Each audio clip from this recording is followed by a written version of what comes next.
সে 1971 সালে। আজকে কত 2024 সাল, কত বছর হয়? 53 বছর। আমাদের দেশ স্বাধীন হলো 53 বছর। এই 53 বছর বয়সে দেশে যত আলেম উলামা আছে, পীর মাশায়েখ আছে, সবাই কিন্তু ওয়াজ নসিহত করে, তাই না? সবাই কিন্তু প্রত্যেক জুমায় প্রত্যেকটা মাহফিলে তারা সুদের বিরুদ্ধে কথা বলে, তারা ঘুষের বিরুদ্ধেই কথা বলে, জালেম জুলুমের বিরুদ্ধে তারা কথা বলে। কিন্তু এই 53 বছর বয়সে সুদ ঘুষ বাড়ছে না কমছে বলেন? এই 53 বছর বয়সে মাদ্রাসা মসজিদ বাড়ছে না কমছে? আলেম ওলামা বাড়ছে না কমছে? তাবলীগের সঙ্গী বাড়ছে না কমেছে? সব কিছু বাড়ছে, তাই না? কিন্তু আমাদের চেষ্টা কোথায় বৃথা যাচ্ছে। এখন সমস্ত ওলামায়ে কেরামের, আমরা যারা মুসল্লি আছি, আমরা নিজেদেরকে নিয়ে চিন্তা করি। আমরা সেই ছোট্টকাল থেকে যেইভাবে নামাজ পড়তেছি, এখনও সেইভাবেই নামাজ পড়তেছি। আমার সূরা কেরাত যে সহি করার দরকার সেটা আমার মাথায় নাই। যেইভাবে পড়তেছি তো আলহামদুলিল্লাহ পড়তেছি, আর কোনো শুদ্ধ করা যে দরকার এর চিন্তা আমার মাথায় নাই। এখন সকল মানুষের, সকল আলেম ওলামার একসাথে বসে চিন্তা করা দরকার, কেন সুদ বন্ধ হয় না, কেন ঘুষ বন্ধ হয় না। সব কিছু চিন্তা করে ফলাফল বের করতে হবে। কি ফলাফল? এর ফলাফল আমি দিয়ে যাই। ফলাফল হচ্ছে, সময় যেহেতু স্বল্প, ফলাফল হচ্ছে এখন আর এককভাবে চিন্তা করার আর উপায় নাই, বরং সকলকে ঐক্যবদ্ধ হয়ে এই দেশে যদি ইসলামী রাষ্ট্র কায়েম না করা যায়, কোরআনী আইন চালু না করা যায়। আমি মসজিদে ওয়াজ করলাম নামাজ সম্পর্কে, নামাজের ফজিলত সম্পর্কে, কিন্তু আজান হলো আপনি নামাজের সময় বসে আছেন, রাস্তাঘাটে ঘোরাফেরা করতেছেন। কোনো আইনি যদি ব্যবস্থা না নেওয়া হয়, আপনি কখনোই বা সমাজের সকলে মসজিদে আসবে না। এই সকলে মসজিদে কখন আসবে? যখন কোরআনের আইন চলবে। ওয়াজ নসিহত করে চুরি বন্ধ করা যায় না, ডাকাতি বন্ধ করা যায় না, হয় দু একজন মানুষ উপকার হয়, কিন্তু একেবারে ভরপুরভাবে সকলেই যেন খারাপ কাজ থেকে বাঁচে। এই বাঁচার জন্য কাজ হবে, একটা কাজ হবে, সেটা হচ্ছে কোরআনের আইন চালু করতে হবে। আর কোরআনের আইন চালু করার জন্য আমাদের সকলকে এক হতে হবে। কী হতে হবে? ঐক্যবদ্ধ হবে। সকল মুসলমানকে, সকল আলেম ওলামাকে, সকল ইসলামী দলকে এক হয়ে যখন কাজ করব, তাহলে খুব শীঘ্রই, খুব তাড়াতাড়ি আমাদের দ্বারা এই দেশে সুদ ঘুষ বন্ধ করা সম্ভব হবে। এছাড়া ওই যে হিলফুল ফুজুলের মতো 23 বছর হয়ে যাবে, এরপরে ফলাফল জিরো হবে। তাই আমাদের দাদা হুজুররা কবরে চলে গিয়েছে, বাবা হুজুররা দাওয়াত দিতেছে, এরাও কিছুদিন পরে কবরে চলে যাবে। এরপর আমরা যারা আছে আমরাও কবরে চলে যাব। কিন্তু এইভাবে সুদ বাড়তেই থাকবে, ঘুষ বাড়তেই থাকবে, মসজিদ মাদ্রাসাও বাড়বে, আলেম ওলামাও বাড়বে। এগুলো বন্ধ হবে না যতদিন পর্যন্ত কোরআনের আইন দেশে না চলা করা হবে। আল্লাহ পাক রব্বুল আলামিন আমাদের সকলকেই সব ক্ষেত্রে, পারিবারিক ক্ষেত্রে, সামাজিক ক্ষেত্রে, রাষ্ট্রীয় ক্ষেত্রে, সব ক্ষেত্রে ঐক্য হওয়ার তৌফিক দান করুন সকলে। সেটি হচ্ছে বিশ্বনবী সাল্লাল্লাহু আলাইহি ওয়াসাল্লামের বয়স যখন 25 হয়েছিল, আর তখন আম্মাজান খাদিজাতুল কুবরা রাদিয়াল্লাহু তাআলা আনহার সাথে আমার আপনার নবীর বিবাহ বন্ধনে আবদ্ধ হয়েছিল। এভাবে চলতে চলতে বিশ্বনবী সাল্লাল্লাহু আলাইহি ওয়াসাল্লামের বয়স যখন 35 বছর হলো, কত বছর? 35 বছর যখন হলো, তখন কাবা গৃহের চারপাশের যে দেয়াল ছিল, বাউন্ডারি ছিল, এই বাউন্ডারির মধ্যে ফাটল সৃষ্টি হলো। কী হলো? কারণ এটা অনেক পুরাতন ছিল। এই বাউন্ডারি, এটা হজরতে ইব্রাহিম আলাইহিস সালাম এবং হজরতে ইসমাইল আলাইহিস সালাম দুজনে মিলে তারা তৈরি করেছিলেন। এখন দীর্ঘদিন হওয়ার পরে, এমনকি ওই বৎসর মক্কায় প্লাবন হয়েছিল, বন্যা হয়েছিল, যার কারণে সেই কাবা গৃহের দেয়ালের মধ্যে ফাটল সৃষ্টি হল। এখন কাবা গৃহের দেয়াল আবার পুনরায় নির্মাণ করতে হবে। এজন্য মক্কার সেই জাহিলি যুগের মানুষগুলো তারা সকলেই ঐক্যবদ্ধ হয়ে সিদ্ধান্ত নিল যে আমরা এই কাবা গৃহের যে দেয়ালটা আছে, বাউন্ডারি আছে, এটা আমরা পুনরায় নির্মাণ করব। কেন?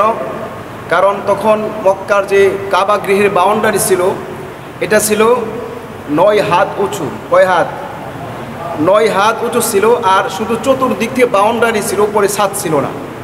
যার কারণে যেহেতু তৎকালীন জাহিলি যুগের মানুষ ছিল, তারা ওই কাবা গৃহের ভিতরে যে উপর দিয়ে টপকিয়ে যে সেখান থেকে দামি দামি জিনিস তারা চুরি করে নিত। আবার এদিক দিয়ে দেয়ালের ভিতরে ফাটল সৃষ্টি হয়েছে। এজন্য তারা সিদ্ধান্ত নিল আমরা এই দেয়ালকে ভেঙে নতুন করে আমরা সংস্কার করব। তখন তারা কিছু নীতি নির্ধারণ করলো যে এই নীতির উপরে আমরা কাবা গৃহের দেয়ালটা পুনরায় নির্মাণ করব। কি নীতি? তারা নীতি নির্ধারণ করলো সেই কাজে মক্কার সকলেই শরিক থাকবে, কারণ কাবা গৃহের কাজ হবে, এখানে শরিক থাকাও ভাগ্য, নিজেকে ভাগ্য মনে করা। এই জন্য সকলে আগ্রহে বললো আমরাও শরিক থাকব। এবং তারা নীতি নির্ধারণ করলো এখানে আপনারা শুধু ওই টাকাটাই দিবেন, ওই টাকা দিয়েই এই আল্লাহর ঘর বাইতুল্লাহর কাজ করা হবে, যেই টাকাটা একেবারে হালাল, একেবারে পিওর হালাল, যেখানে কোনো হারামের দুর্গন্ধও নাই। শুধুমাত্র হালাল টাকা দিয়ে মসজিদ নির্মাণ করা হবে, মসজিদে দেয়াল নির্মাণ করা হবে। তখন দেখেন চিন্তার বিষয়, যুগটা ছিল জাহিলিয়াতের যুগ, মানুষ ছিল বর্বরতার ভিতরে নিমজ্জিত। তখন মানুষ তারা ঐক্যবদ্ধ সিদ্ধান্ত নিল আমরা কাবা গৃহের দেয়াল নির্মাণ করব। দেয়ালে কারো কোনো বিন্দু পরিমাণ যে টাকার ভিতরে সন্দেহ আছে, এই টাকা সুদ না ঘুষের নাকি চাঁদাবাজের, এই টাকা আমরা আল্লাহর ঘরের জন্য কি করব না, খরচ করব না, বরং একেবারে পিওর টাকা যেটা ব্যবসা করে নিজে কর্ম করে যে টাকা উপার্জন করেছেন ওই টাকা দিয়ে বাইতুল্লাহর ওই কাবা গৃহের চারদিকে বাউন্ডারি ওয়াল করা হবে। এখন জাহিলি যুগের মানুষের অবস্থা ছিল, আর আমাদের বর্তমান যুগের মানুষের অবস্থা কি? কোনো মসজিদ মাদ্রাসায় যদি কেউ মোটা অঙ্কের টাকা দান করে, ইমাম সাহেব হুজুর বা কমিটি তারা বাহবা দিয়ে সাবাস দিয়ে তাকে দেখা যায় পরবর্তী সপ্তাহে অথবা পরবর্তী বছরে তাকে মসজিদের অথবা মাদ্রাসার কমিটি বানিয়ে দেওয়া হয়, এমনকি তাকে সভাপতির পদ দেওয়া হয়, ঠিক কিনা? অথচ জাহিলিয়াতের যুগের জাহিলি মানুষগুলো সিদ্ধান্ত নিয়েছিল না, এই কাবা গৃহে কোনো হারাম টাকা হবে না, হারাম টাকা দিয়ে কাজ করা হবে না, বরং সম্পূর্ণ পিওর টাকা লাগবে। আজকের উল্টো আমরা দেখি, বরং মসজিদ মাদ্রাসায় যে মোটা অঙ্কের টাকা দিল আমরা নির্বাচন করি না, একবার বিবেচনাও করি না টাকাটাকে হালাল না হারাম। টাকা দিলে তো বাস, তাকে বাহবা দিয়ে ধন্যবাদ দিয়ে পরবর্তী সপ্তাহে পরবর্তী মাহফিলে তাকে আমরা প্রধান অতিথি অথবা সভাপতির পদে আমরা সবার সামনে বসিয়ে রাখি। এটা মোটেও ঠিক নয়, জাহিলি যুগের মানুষের এই কালচার ছিল না। এখন সকলে সিদ্ধান্ত নিল হালাল টাকা দিয়ে উপার্জন করতে হবে, হালাল টাকা দিয়ে এই মসজিদের এই কাবা গৃহের দেয়ালটা নির্মাণ করতে হবে। এখন নির্মাণ করার জন্য আগের যে পুরানো দেয়ালটা ছিল সেটা তো ভাঙার দরকার আছে না? এখন ভাঙবে কে? কারণ কাবা গৃহের দেয়াল কে ভাঙবে? সকলে আতঙ্কিত, কে ভাঙবে? সকলেই ভীত সন্ত্রস্ত। তখন ওয়ালিদ বিন মুগীরা মাখজুমি নামে একজন ব্যক্তি, তিনি সর্বপ্রথম এগিয়ে গেলেন। এগিয়ে যাওয়ার পরে হাতে কোদাল নিয়ে তিনি কাবা গৃহের সামনে দাঁড়িয়ে বললেন, আল্লাহ, আপনি তো জানেন আমার ভিতরে কোন নিয়ত, আমার তো খারাপ কোনো উদ্দেশ্য নাই, আমার শুধুমাত্র এটাই নিয়ত যে এই দেয়াল ভেঙে আমরা নতুন করে আবার দেয়াল নির্মাণ করব। আর সকলেই চারপাশ দিয়ে তাকিয়ে দেখতেছে, না জানি তার উপরে কোন গজব আপতিত হয়। তিনি আল্লাহর কাছে ফরিয়াদ করে কাবা গৃহের দেয়ালটা ভাঙলেন, প্রায় মোটামুটি অনেক অংশ ভাঙলেন।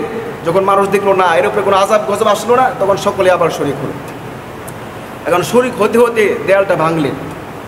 দেয়াল ভাঙার পরে এখন দেয়াল আবার পুনরায় নির্মাণ করতে হবে, কারণ ওই যে হালাল টাকা দিয়ে নির্মাণ করার কাজ শুরু করলো। শুরু করতে করতে এক পর্যায়ে যে টাকা কমতি পড়ে গেল, অর্থাৎ টাকা আর নাই, হালাল টাকা আর নাই। এই জন্য ইব্রাহিম আলাইহিসসালাম এবং ইসমাঈল আলাইহিসসালামের বাউন্ডারি যেই পরিমাণ লম্বা ছিল উত্তর দিকের, সেই দিকে প্রায় 6 হাত করার বাউন্ডারি করার মতো টাকা তাদের কাছে ছিল না। এই জন্য 6 হাতকে তারা কমিয়ে দিয়েছে, কিন্তু তারা হারাম টাকা মসজিদে লাগায় নাই। কাবা গৃহ ছোট করা হবে, কিন্তু হারাম টাকা দিয়ে কাবার গৃহ বড় করার সুযোগ নাই। তারা 6 হাত, উত্তর দিকে 6 হাত মসজিদ ওই কাবা গৃহের বাহিরে রেখে দিলেন, যেটাকে বর্তমান বলা হয় হাতিমে কাবা। কি বলা হয়? হাতিমে কাবা। সেটাও কাবার অংশ, সেটাও ছিল কাবার ভিতরে, কিন্তু ওই টাকা কম হওয়ার কারণে, হালাল টাকা কম হওয়ার কারণে এই জন্য ওটা বাহিরে রেখে দেন, এখনও বাহিরেই আছে। ওটাকে বলা হয় হাতিমে কাবা। এখন নির্মাণ কাজ করতে করতে আর তৎকালীন একজন মিস্ত্রির মাধ্যমে শুরু করেছিল, যার বাড়ি ছিল রোমিও, তিনি, তার নাম ছিল বাকুম। এই বাকুমের নেতৃত্বে সেই বাউন্ডারি ওয়াল আবার করা শুরু করে দিল। এখন বাউন্ডারি করতে করতে যখন হাজরে আসওয়াদ পর্যন্ত চলে গেল, কোন পর্যন্ত? হাজরে আসওয়াদ পর্যন্ত চলে গেল।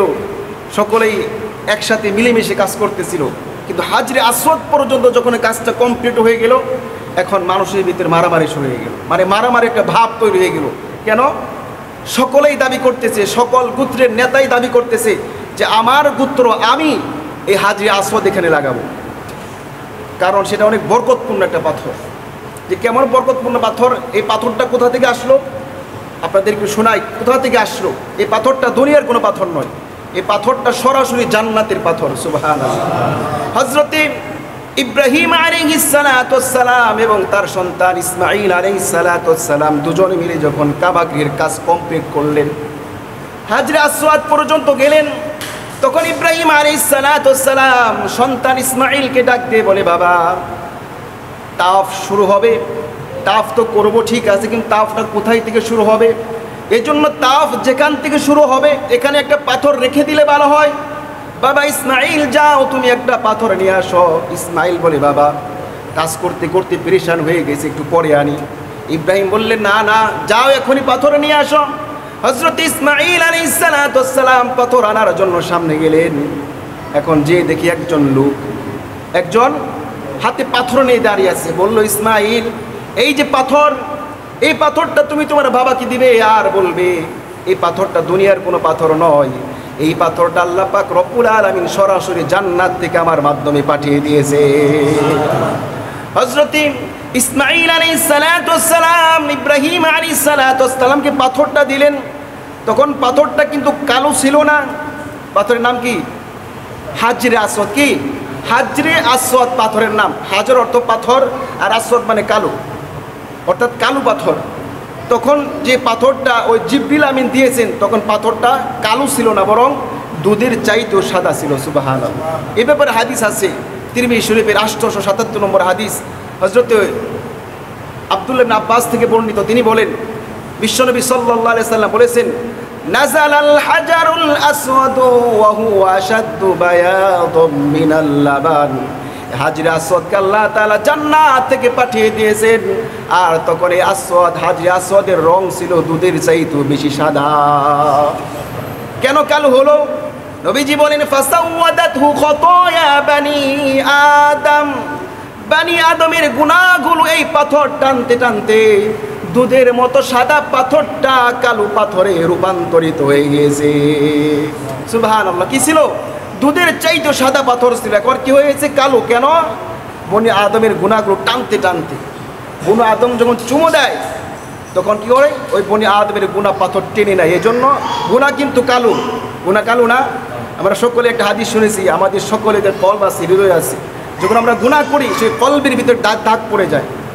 দাগ পড়তে পড়তে গুনাহ করতে করতে ওই কলবটা একেবারে অন্ধকার হয়ে যায়, মানে গুনাহ কালো, এই জন্য কী হয়ে যায়? অন্ধকার হয়ে যায়। ঠিক আমাদের গুনাহগুলো ওই পাথর টানতে টানতে পাথরটা, সাদা পাথরটা কি হয়ে গিয়েছে? কালো হয়ে গিয়েছে। এখন ইব্রাহিম আলাইহিস সালাতু ওয়াস সালামকে ওই পাথরটা তিনি স্থাপন করলেন। পাথরটা সাদা ছিল, কিন্তু যেহেতু জান্নাতি পাথর, জান্নাতি পাথরে কিন্তু অনেক আলো আছে। নবীজি বলেন, এই পাথরের নূরকে আল্লাহ তাআলা নিভিয়ে দিয়েছেন। পাথরের নূরও যদি থাকতো তাহলে কিয়ামত পর্যন্ত, পূর্ব থেকে পশ্চিম পর্যন্ত পৃথিবী আলোকিত থাকতো, কোনোদিন আর রাত হতো না। সুবহানাল্লাহ। এই পাথরের, জান্নাতি পাথরের নূরকে আল্লাহ তাআলা নিভিয়ে দিয়েছে, এছাড়া আর আমাদের পৃথিবীতে কখনো রাত হতো না। এখন এই হাজরে আসওয়াদকে দ্বন্দ্ব শুরু হয়ে গেল। এখন হাজরে আসওয়াদে চুমু দিলেই কি গুনাহ মাফ হয়? দেখেন, আরেকটা হাদিস জানা দরকার যে হাজরে আসওয়াদে চুমু দিলেই কি গুনাহ মাফ হয়? চুমু দিলেই গুনাহ মাফ হয় না। কি হয় না? চুমু দিলেই গুনাহ মাফ হয় না, বরং এই ব্যাপারে আরেকটা হাদিস আছে তিরমিজি শরীফের 961 নম্বর হাদিস। বিশ্বনবী সাল্লাল্লাহু আলাইহি ওয়াসাল্লাম বলেন, কিয়ামতের ময়দানে এই হাজরে আসওয়াদ এমন অবস্থায় উঠবে, লাহু আইনানি, যার দুইটা চক্ষু থাকবে। সুবহানাল্লাহ।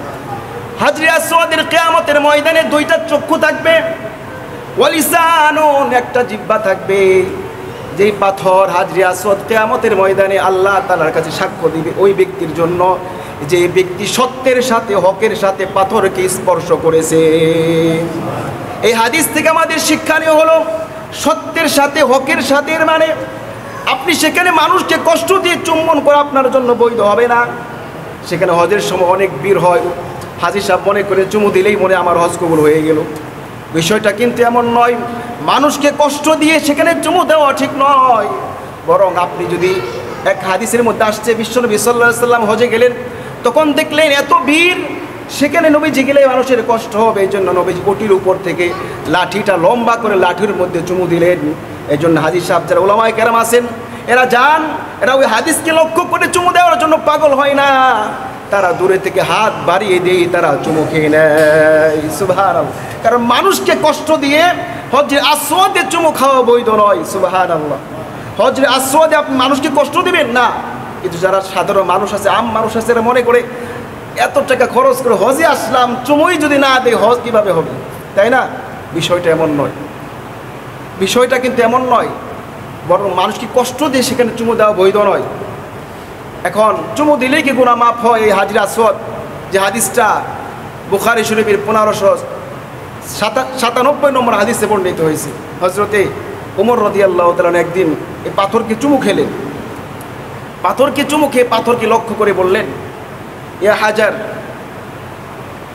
হে পাথর, ইন্নী আ'লামু লা তাদুররু ওয়া লা তানফা। এ পাথর আমি জানি তোমার ক্ষতি করার কোনো শক্তি নাই, উপকার করারও কোনো শক্তি নাই, তবে তোমাকে আমি কেন চুমু খাই জানো? ওয়ালাউলা আন্নী রাআইতুন নাবিয়্যা সাল্লাল্লাহু আলাইহি ওয়াসাল্লাম ইউকাব্বিলুকা মা ক্বাব্বালতুক। হে পাথর, আমি যদি আমার এই চোখে বিশ্বনবীকে তোমাকে চুমু খেতে না দেখতাম, তাহলে আমি উমর তোমাকে কখনো চুমু খাইতাম না। সুবহানাল্লাহ। তাহলে এর মানে বোঝা গেল এই হাজরে আসওয়াদের পাথরের দাম কেন? কারণ আমার নবীর, বিশ্বনবী রাহমাতুল লিল আলামিনের মুবারক পূর্ণ দুইটা ঠোঁট ওই পাথরে লেগেছে। এই জন্য আল্লাহ তাআলা হজরে আসওয়াদ পাথরকেও দামি বানিয়ে দিয়েছে। আমার ভাইরা, একটা পাথরে বিশ্বনবীর ঠোঁট মুবারক লাগার কারণে পাথরের দাম বেড়ে যায়। ওই নবীর সুন্নাত আমি আপনি যদি জীবনে খাটাই, আমার আপনার পায়ের তলি থেকে মাথা পর্যন্ত যদি সুন্নাত থাকে, তাহলে আল্লাহ পাক রব্বুল আলামিন আমার আপনার জীবনটাকেও দামি বানিয়ে দিবে। আমার ভাইরা, এই হাজরে আসওয়াদ যারা হজে যাবেন লক্ষ্য করবেন, এই হাজরে আসওয়াদ এটা 317 হিজরিতে তায়েফের একজন বাদশা ছিল, যার নাম হচ্ছে তাহের বিন কিরতিবি। এই তাহের কিরতিবি তিনি পাথরটাকে লক্ষ্য করলেন যে মানুষ হজে যায়, কেন যায়? একটা কারণ, হজরে আসওয়াদে মানুষ চুমু খায়, চুমু খেলেই গুনাহ মাফ হয়। এই জন্য তিনি তার সৈন্যপণ্য নিয়ে হঠাৎ করে ওই বাইতুল্লাহ আক্রমণ করে গুরজু মেরে ওই হাজরে আসওয়াদকে চুরি করে নিয়ে গেলেন, ডাকাতি করে ছিনতাই করে নিয়ে গেলেন। এখন আবার 317 থেকে 369 খ্রিস্টাব্দে মক্কার মানুষগুলো একত্রিত হয়ে ওই তায়েফের বাদশাকে লোভ দেখালো, বলল আমরা 30,000 দিনার আপনাকে দেব, বিনিময়ে আপনি আমাদেরকে হাজরে আসওয়াদ পাথরটা দিয়ে দেন। যেহেতু জালেমের জুলুম কিন্তু বেশি দিন স্থায়িত্ব হয় না, হয় জালেমের জুলুম কখনো স্থায়িত্ব হয় না। এখন যেহেতু লোভী, বলো ঠিক আছে 30,000 দিরহামের তিনি পাথরটা দিয়ে দিব, কিন্তু পাথর তো গুরজু মেরেছে, গুরজু মারার কারণে পাথর ভেঙে কয়েকটা টুকরা হয়ে গিয়েছে। এখন তারা যেহেতু ভিতরে গরমিল, তারা বললো ঠিক আছে আমরা অনেক পাথর মিলিয়ে দিব। কি করব? যে দুনিয়ার পাথরগুলো আছে এই পাথর মিলিয়ে দিব, কারণ সব পাথর দেখতে তো একই। তখন তৎকালীন মক্কার কাফেরের ভিতরে যারা ছিল তারা সিদ্ধান্ত করলো যে এটা কিভাবে সম্ভব, তারা অনেকগুলো পাথর দিলে সেখান থেকে বেশি বেশি আমরা কীভাবে পাথর আনবো। তৎকালীন যারা তাওরাতের বড় বড় আলিম ছিলেন, যারা আলিম ছিলেন, সিদ্ধান্ত করলো, বুট বসে বললো ঠিক আছে আপনারা পাথর দেবেন, ওই পাথর থেকে বেশি বেশি আমরা হজে আসওয়াদকে নিয়ে আসবো। সুবহানাল্লাহ। তারা কোন ভিত্তিতে আনলো? কারণ তারা জানে এই পাথর কোনো দুনিয়ার পাথর নয়, এরা জান্নাতি পাথর, আর জান্নাতি পাথর কখনোই আগুনে পুড়বে না। এজন্য ওই তাইফের বাদশা, ওই জালিম বাদশাহ যতগুলো পাথর দিল সব পাথরগুলো আগুনে পোড়া দিল। আগুনে পোড়া দেওয়ার পরে যে পাথরগুলো পুড়লো না, ওই পাথরগুলো আবার হাজরে আসওয়াদ, ওই পাথরগুলো আবার মক্কায় ওই বাইতুল্লাহ কাবা গৃহের মধ্যে লাগিয়ে দেওয়া হলো। হাজরে আসওয়াদে কিসের পাথর? দুনিয়ার পাথর না, জান্নাতি পাথর। আগুনে পোড়া দিলে পুড়লো না, কারণ জান্নাতি পাথর তো পুড়বে না। আবার কাবা গৃহে লাগিয়ে দেওয়া হলো। ওই হাজরে আসওয়াদ নিয়ে ওই মক্কার কাফের ভিতরে দ্বন্দ্ব বেজে গেল। বলল নেতারা বলল আমরা স্থাপন করব, কিন্তু বিশ্বনবী সাল্লাল্লাহু আলাইহি ওয়াসাল্লাম তখনও ওই কাবা গৃহের কাজ করার জন্য মাথায় করে বিভিন্ন ইট, বিভিন্ন পাথর বহন করতেছিল। আর যেহেতু জাহিলি যুগের মানুষ, তারা সকলেই উলঙ্গ হয়ে পাথর বহন করতেছিল। লুঙ্গি দিয়ে তারা বিড়া বানিয়ে তারপরে পাথর নিতেছিল। শুধুমাত্র সকলের বিপরীত অবস্থান নিয়েছিল বিশ্বনবী সাল্লাল্লাহু আলাইহি ওয়াসাল্লাম। তিনি জামা পরিহিত অবস্থায় পাথর নিয়ে সেখানে যাচ্ছিলেন। এমন সময় নবীজির চাচা হযরত আব্বাস রাদিয়াল্লাহু তাআলা আনহু তিনি বললেন, ভাতিজা, তোমার তো কষ্ট হয়, তুমি লুঙ্গি খুলে বিড়া বানিয়ে তারপরে কি করো, এই পাথর বহন করো। বিশ্বনবী সাল্লাল্লাহু আলাইহি ওয়াসাল্লাম বলে, এটা আমার দ্বারা সম্ভব নয়, এটা আমার দ্বারা কি নয়, সম্ভব নয়। তখন যখন আব্বাস রাদিয়াল্লাহু তাআলা আনহু লুঙ্গিতে টান দিলেন, বিশ্বনবী সাল্লাল্লাহু আলাইহি ওয়াসাল্লামের লুঙ্গিকে খুলিয়ে মাথা বিড়া বানানোর জন্য, ঠিক তখন বিশ্বনবী সাল্লাল্লাহু আলাইহি ওয়াসাল্লাম চিৎকার দিয়ে বেহুশ হয়ে গেলেন। সুবহানাল্লাহ বলেন। চিৎকার দিয়ে বেহুশ হয়ে গেলেন। সকল মানুষ জড়ো হয়ে গেল। পানি ঢালার পরে দীর্ঘক্ষণ পরে জ্ঞান ফিরে পেলেন। জ্ঞান ফিরে পাওয়ার পরে মক্কার কাফেররা তার চাচারা জিজ্ঞেস করলো, ভাতিজা, তোমার কি হয়েছে, চিৎকার দিলে কেন?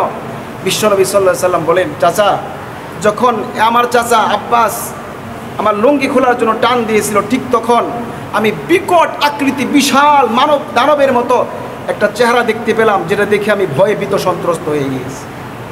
বিশ্বনবী বলেন, আমি নবুয়ত পাওয়ার পরে ওই হীরা গুহায় দেখলাম ওই চেহারা বিশিষ্ট মানুষটা আর কেউ নয়, ওই মানুষটা হচ্ছে হযরতে জিবরিল আলাইহিস সালাতু ওয়াস সালাম। আল্লাহ পাক রব্বুল আলামিন পৃথিবীর সকল নবীকেই, শুধুমাত্র আমার আপনার নবী নয়, পৃথিবীর সকল নবীকেই নবুয়তের আগেও নিষ্পাপ রেখেছেন, নবুয়তের পরেও তাদেরকে নিষ্পাপ রেখেছেন। এজন্য বিশ্বনবীর লুঙ্গি খুলবে এটাও আল্লাহ তাআলা বরদাস্ত করেন নাই। বিশ্বনবীর লুঙ্গি খোলা যায় নাই। বিশ্বনবী সাল্লাল্লাহু আলাইহি ওয়াসাল্লাম তখন আবার লুঙ্গি পরিহিত অবস্থায় পাথর বহন করতে লাগলেন। এদিক দিয়ে এমন অবস্থা হয়ে গেল, মানুষ যুদ্ধ লাগবে, পাথর আমি নেব, ওই হযরত আসওয়াদ আমি স্থাপন করব, প্রায় যুদ্ধের অবস্থা। তখন বড় একজন জ্ঞানী ব্যক্তি, নাম হচ্ছে উমাইয়া বিন মাখজুমি, তিনি বলল যে আগামীকাল সবার আগে যে কাবা গৃহে প্রবেশ করবেন তিনি এই সমস্যার সমাধান করবেন।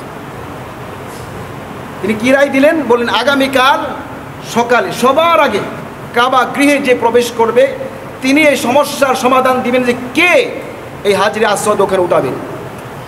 পরের দিন দেখা গেল সবার আগে আমার আপনার নবী বিশ্ব নবী রহমাতুল লিল আলামিন কাবা গৃহে প্রবেশ করেছেন। সুবহানাল্লাহ। বিশ্ব নবীকে মক্কার কাফেররা দেখে বলল, হাদাল আমিনু রাদাইনাহু হাদা মুহাম্মদ, হ্যাঁ ইনি আমাদের বিশ্বস্ত, হ্যাঁ ইনার বিচারের প্রতি আমরা সন্তুষ্ট আছি, ইনি হচ্ছে মুহাম্মদ। তখন বিশ্বনবীকে এই সমস্ত বিষয়গুলো খুলে বললেন, ইয়া রাসূলুল্লাহ, তার রাসূলুল্লাহ বললেন না, তার নাম ধরে বললেন মুহাম্মদ বিন আব্দুল্লাহ, যে তুমি এই সমস্যার সমাধান করে দেন। কি সমস্যা? এখন আমরা সকলে উঠাইতে চাই, একটা গুরুত্বপূর্ণ কাজ, বরকতপূর্ণ কাজ। তোমার বিশ্বনবী সাল্লাল্লাহু আলাইহি ওয়াসাল্লাম এমন একটা সুন্দরভাবে সমাধান করলেন, সকলে রাজি হয়ে গেলেন। সুবহানাল্লাহ। নবী করিম সাল্লাল্লাহু আলাইহি ওয়াসাল্লাম বললেন, তোমরা সকলেই বড় একটা চাদর আনো। একটা চাদর আনা হলো। চাদর আনার পরে নবী আমার বরকতপূর্ণ হাত দিয়ে হাজরে আসওয়াদকে কাপড় উপর রাখলেন। রাখার পরে বললেন, এই মক্কার রাখার পরে বললেন, মক্কার যত গোত্র আছে সমস্ত গোত্রের নেতা যারা আছেন সব নেতারা কাপড়ের চার কোনায় ধরেন এবং উঁচু করে দেন। সকলে উঁচু করে দিল। আবার বিশ্বনবী বরকতপূর্ণ হাত দিয়ে সেই যেখানে হাজরে আসওয়াদ আছে এখানে নবী আমার নিজ হাতে সেখানে বসিয়ে দিলেন। তাহলে মেন কাজটা কিন্তু করলে আমাদের নবীজি, তিনি নিজের হাতে কাপড়ে উঠালেন, কাপড় থেকে আবার ওখানে স্থাপন করলেন। এদিক দিয়ে সকল মানুষ সন্তুষ্ট। সুবহানাল্লাহ। মক্কার নবুয়ত পাওয়ার আগেই আমার আপনার নবীকে আল্লাহ তাআলা সবচেয়ে বেশি প্রজ্ঞা দান করেছিলেন। সুবহানাল্লাহ। সবচেয়ে বেশি জ্ঞান দান করেছে আমার আপনার নবীকে। এখন হজরে আসওয়াদ স্থাপন হয়ে গেল। হজরে আসওয়াদ স্থাপন হওয়ার পরে আস্তে আস্তে নবীজির বয়স বাড়তেছে। নবুয়ত পাওয়ার পূর্ব মুহূর্তে নবী করিম সাল্লাল্লাহু আলাইহি সাল্লাম যখন হিলফুল ফুজুল একটা সংগঠন করেছিলেন, তখন নবীজির বয়স ছিল কত বছর জানেন? 17 বছর। কয় বছর? 17 বছর।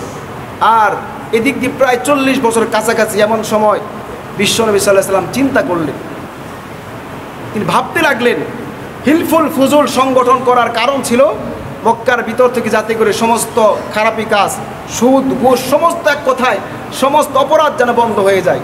কিন্তু সেই 17 থেকে 40 বছর কয় বছর হয়? 17 বছর, 23 বছর।